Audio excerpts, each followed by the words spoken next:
Hello, fellow creature. Welcome back to Rooftop Talks. I want to talk about War of the Worlds. This is a famous book by H.G. Wells.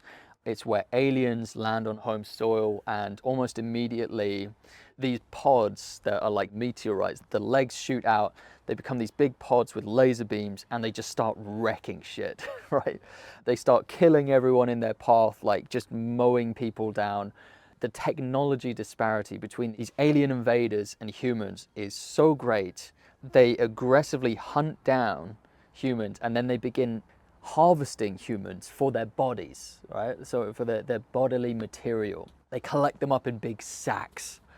Oh, it's a pretty nightmarish thing. In fact, when it was read out by Orson Welles on the radio broadcast, and that was broadcast across the country, and bear in mind this was many decades ago, there were people who actually offed themselves because they believed that this radio play was a news broadcast. So they actually thought that aliens had invaded and that there was no hope for them. And so there were people across the country, there were deaths that happened, people self-exiting. That's how convincing the writing is. So it's a great book, I recommend it, but it's fictional, of course. Other things to observe about the aliens is that they cannot communicate with humans, but they also didn't make an effort to communicate. They saw humans as inferior, one can presume, and they immediately started exploiting humans for their biological resources, I suppose, their bodies, their matter. It's likely that they immediately saw humans as lesser beings, only to be worthy of their physical body materials, which is I think is a gross underestimation of human culture and the other things that we've created, but they weren't interested. Now, why do I bring this up on this channel of all channels? Some of you will know why, because I did a review where I briefly touched on War of the Worlds as a movie. But here's the kicker, and this is why I bring it up. We are the aliens. We are the aliens in War of the Worlds. That's how you should see us. That's the allegory that I'm choosing to interpret from this amazing story. This story transfers almost perfectly.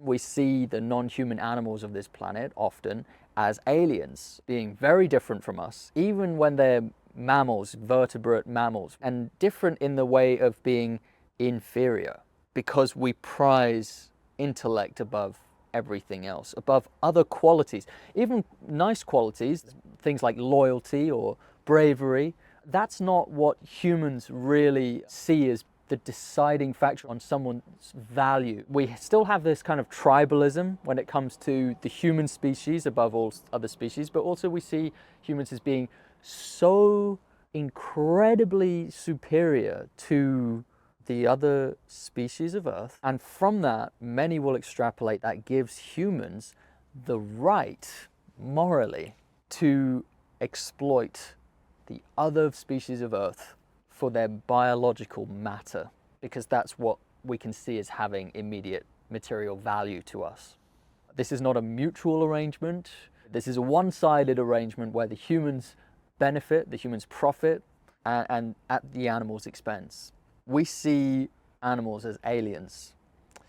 Marine biologists who actually take the time to observe the creatures of a vastly different biome to us, a biome where if we were to go in, we would drown, typically. Marine biologists, perhaps they're the only ones who actually develop sometimes a respect for the creatures of that other biome. Everyone else sees them as aliens. They are the other. They are placed in a different category.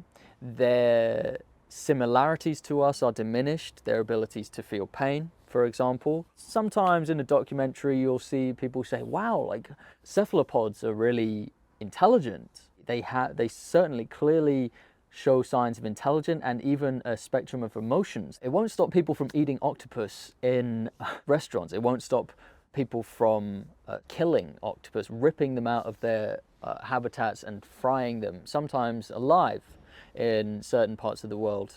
There is a massive, critical failure of empathy and a failure to connect with these so-called aliens. It's a failure to truly acknowledge and act upon the similarities that we have, that we clearly have with the other species of Earth. For many, it's too much of a stretch, like it's a mental failure. And in the case of marine ecosystems, they're too different. Like they can admire them for their aesthetic quality, but because they breathe a different substance to us into their gills, that's just too distant for many people to regard them as beings who should be respected.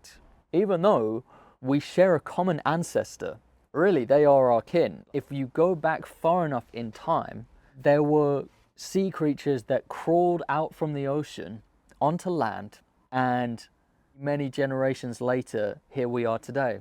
But some of those sea creatures didn't crawl onto land. Some of those sea creatures stayed in the water.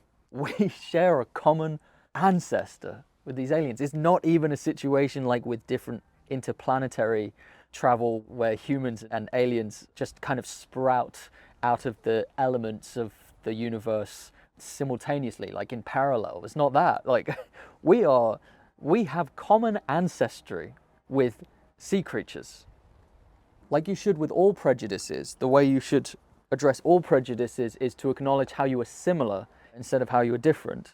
But yeah, some people really struggle to make this connection. Like even if they look into a fish's eyes and they see an iris and a pupil and the whites of the eyes, right, because the fish have scales instead of skin, that's too far of a stretch to think that these fish feel pain when you drag them out of their environment and leave them to suffocate in air on the deck of a boat, or if you spear them and they're struggling, using all their muscles to try and get free.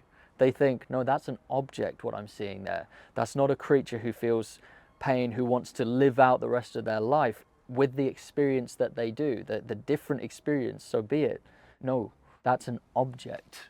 They say, do you want to go spearfishing? There are these objects that are fluttering around in the water, and it's fun to try and impale them when we don't need to. Well, we can eat plants. See, I'm not making these accusations of people without evidence. Like they exhibit this behavior which showcases their disconnect between them and their long lost kin. And then maybe in the same day that they go out spearfishing, they will sit down to watch a David Attenborough documentary on the deep blue ocean, and they'll marvel at the beauty of all these sea creatures.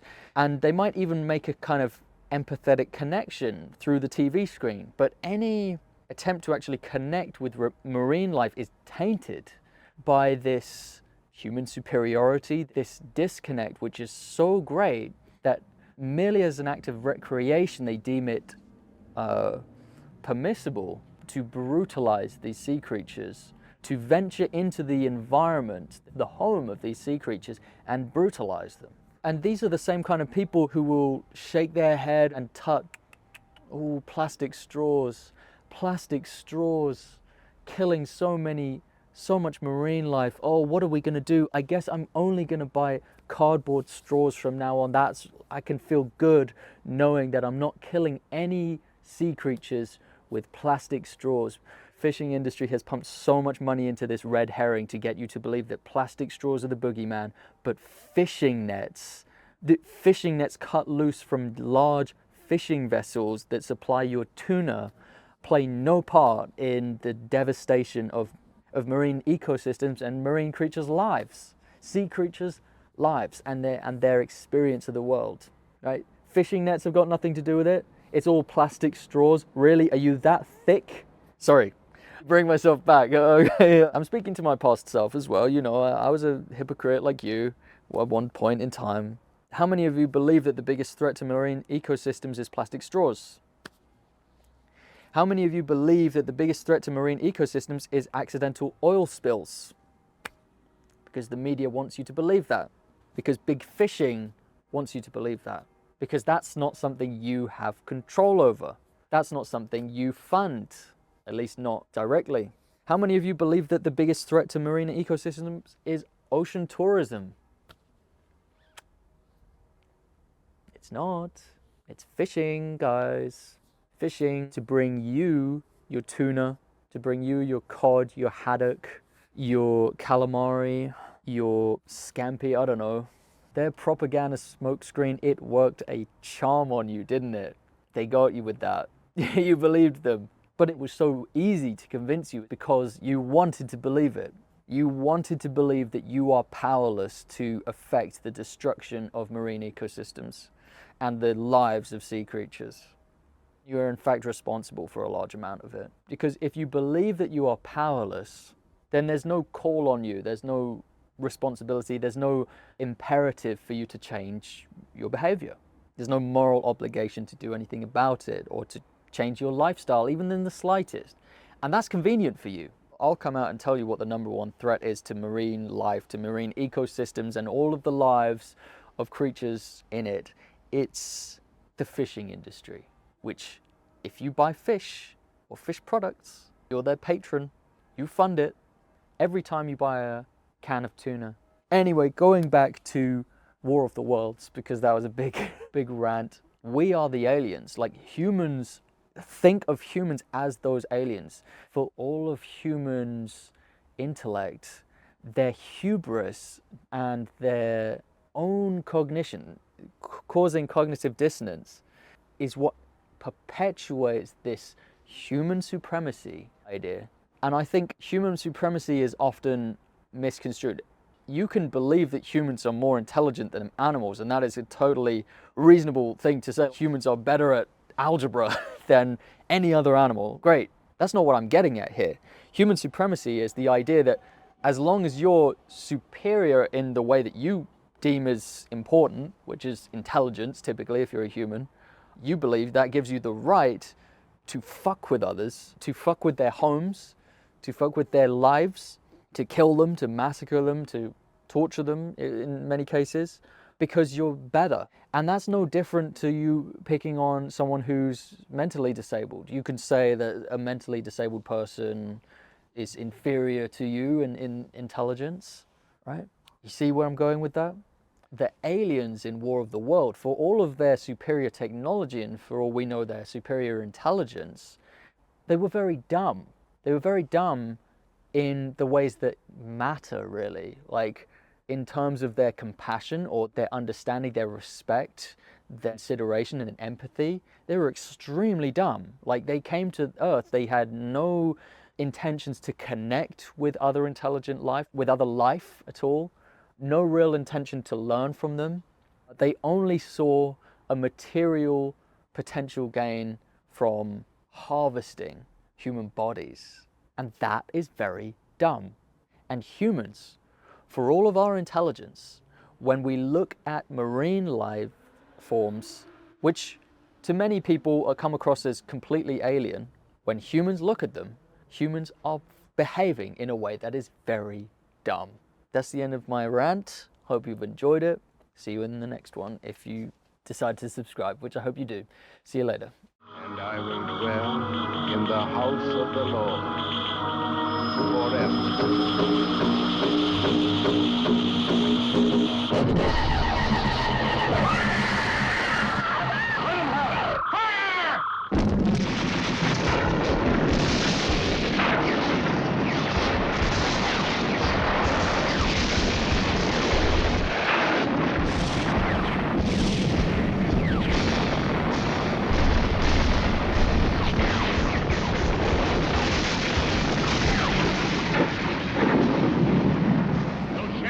Get through to them. They put out some sort of electromagnetic covering, a protective blister.